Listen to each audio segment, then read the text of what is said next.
I've slept in some shitty places, but goddamn, this one was by far the worst. It was 2 years ago. I was driving across states so that I could attend my cousin's wedding.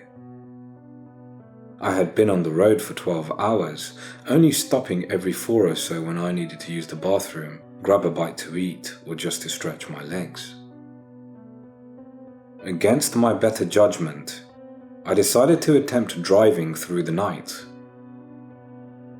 By about, I'd say, hour 20, I came to regret my decision as my eyelids began feeling heavy. I groaned at my stupidity and the fact there wasn't a place around me I could stop at, or so I thought. While going up a hill, I saw it slowly come into view. It was almost as if it was appearing out of thin air. It read, Mike's Motel. Relieved that I found a place to sleep, I pulled into the parking lot. Once parked, I got out of my car and went inside. Instantly, the smell of must invaded my nostrils. Under most other circumstances, I would have left. However, I figured beggars couldn't be choosers. I went over to the desk and rang the bell. From out of a room with its door marked Hotel Staff Only came an older looking man. I assumed he was either the manager or a worker. "Do you only want a room for the night?" he asked. "Yeah. How much does it cost?" He pointed to a sign that listed the prices for how long someone was to be staying. Once I paid, he handed me the keys to my room. It was located in the middle of the right side. Walking down the hall towards it only made the musty smell more noticeable. Outdated doesn't even come close to describing that place. Granted, I wasn't expecting the 5-star treatment, but from the looks of it, this place hadn't gotten anything new in years. There wasn't even a TV in the place. Weird light brown and yellow stains covered the walls and ceiling. My shoes stuck to the floor a little, which made me apprehensive about taking them off and walking on it in my socks. The bed didn't seem any better. The thoughts that passed through my mind were wondering how many STDs had been caught by someone while in it and when the last time its sheets had been washed was. "Jesus Christ, this looks filthy," I said, and noticed some black dots on the sheets. "I hope these aren't bed bugs." I briefly wondered what I would see if I were to use a black light inside the room, and quickly repressed the thought. Some things are better left unanswered. Anyway, the only thing I could think to do to improve my sleeping situation a little better was to pull off the sheets and shake in order to get any pests off. When I no longer saw any black dots on the sheets, I put them back on the bed. Despite the condition of the room, my tiredness caused me to fall asleep almost instantly. For a short while, my slumber was relatively peaceful. That is, until I was woken by a loud noise coming from above me. It was as if someone had dropped a large weight in the room above me. My eyes shot open. Annoyed, I pulled out my phone and checked to see that I had only been asleep for 4 hours. I put my phone back in my shirt pocket and attempted to ignore it and go back to sleep, only to hear it again. This time, it was louder. I could feel the vibrations of it through the wall. and I thought I heard glass breaking. I considered complaining to the man at the front desk. Somehow, I found it doubtful that that would have solved the problem. But when it happened a third time, I had reached my limit. From the nightstand by the bed, I pulled out a Bible. "Shut the fuck up!" I yelled, throwing it with all my strength against the ceiling. It slammed against it with a hard thud and fell to the floor. I waited for another thud to occur. When it didn't, I thought that was the end of the matter. Then I heard some footsteps coming from the end of the hall shortly later. I swear to God, if this arsehole wants to start some shit with me after waking me up, I'm going to... My thoughts ceased when I heard growling coming from the door. Of course, I had to deal with a drug addict in this godforsaken place. I searched for something to use as a weapon. The closest thing I saw to one was the lamp. The issue with using it, though, was that it would leave me in the dark. I thought that maybe if I waited, they would go away. This was disproved when a loud slam was heard at the door, making it rattle. They must be running against it. I may need a weapon after all, I thought. The only other place I could think to check was the bathroom. Naturally, I wanted to avoid entering it at all costs. As they say, desperate times call for desperate measures.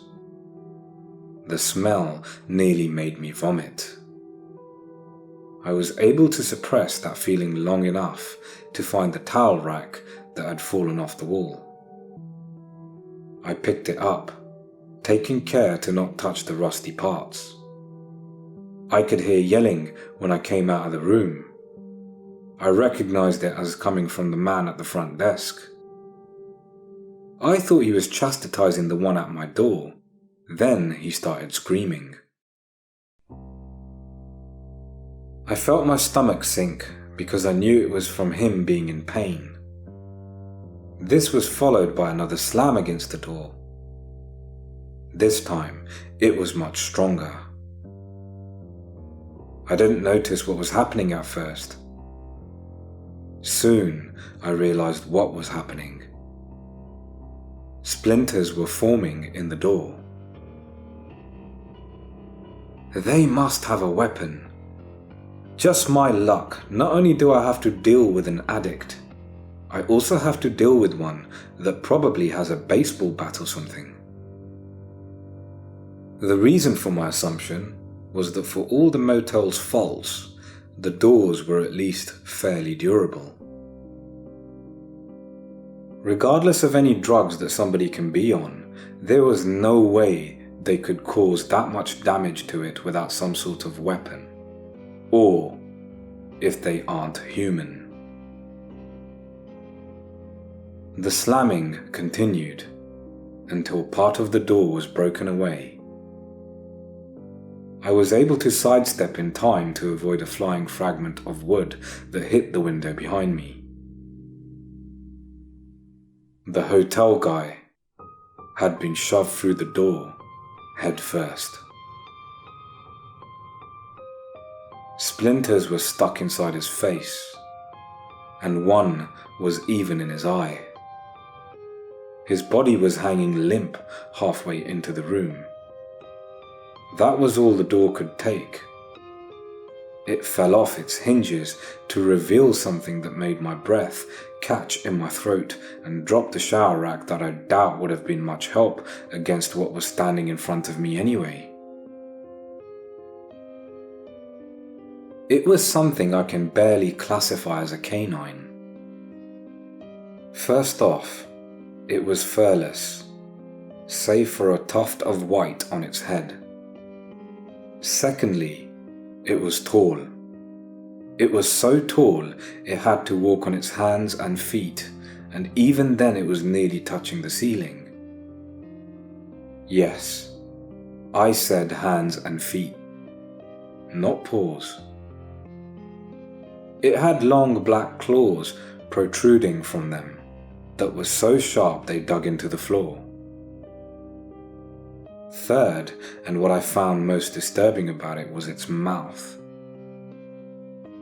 It seemed nearly too big for its body and curved upward as if it was smiling.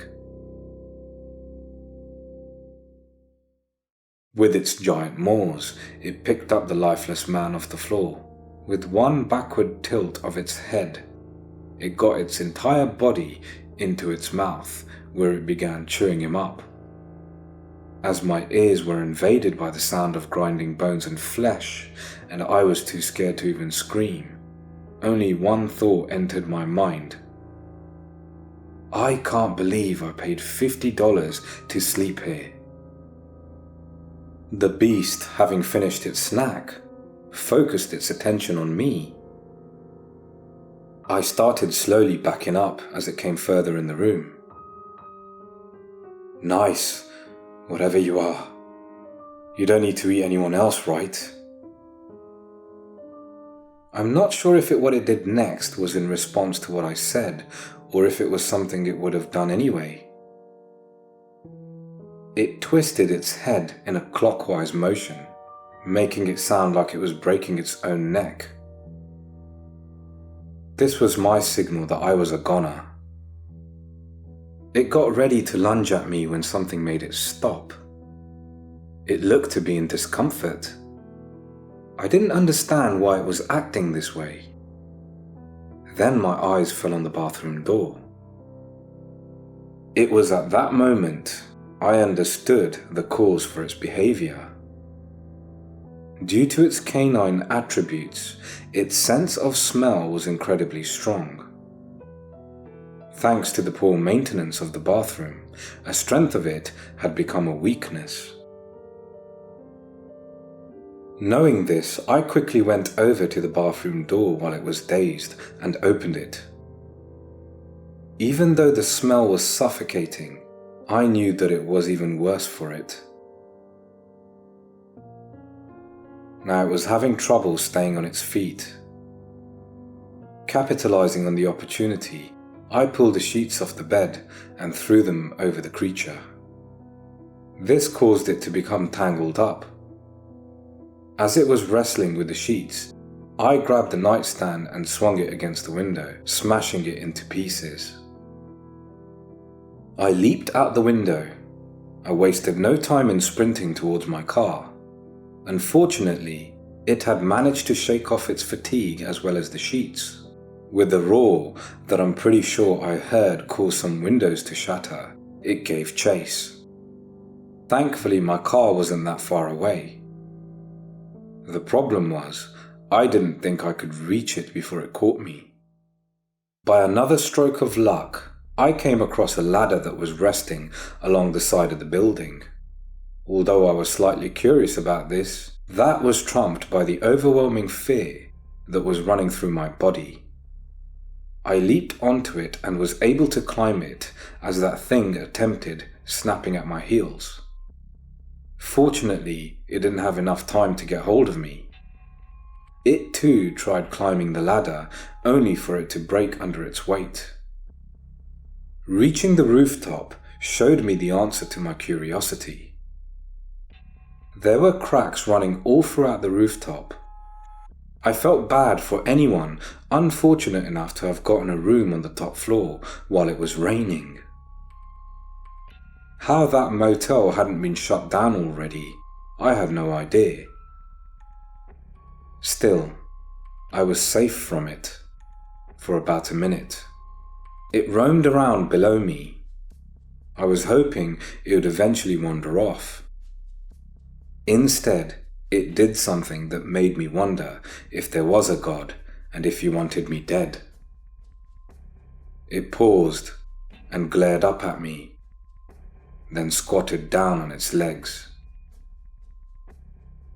No. With its leg strength, it was able to reach the roof in a single jump. It crashed down with a thunderous boom, causing me to fall back. I only had the strength to lift my head and stare at it as it was barreling towards me.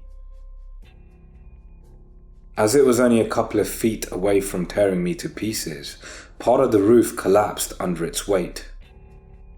It let out a surprised growl before falling, and I could smell the strong scent of smoke that seemed to be coming from the area of the motel, the room that I was sleeping in. What could have caused that? I wondered. The lamp. You see, I realized that in my haste to acquire something to break the window of the room, I must have accidentally caused the lamp to fall off the nightstand as I was grabbing it.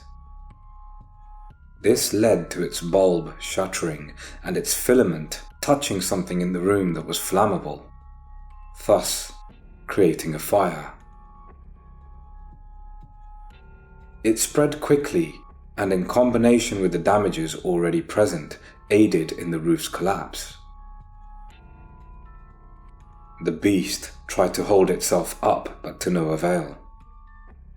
I seized the moment, and I kicked it hard in its nose, making it lose its grip and fall into the flames below.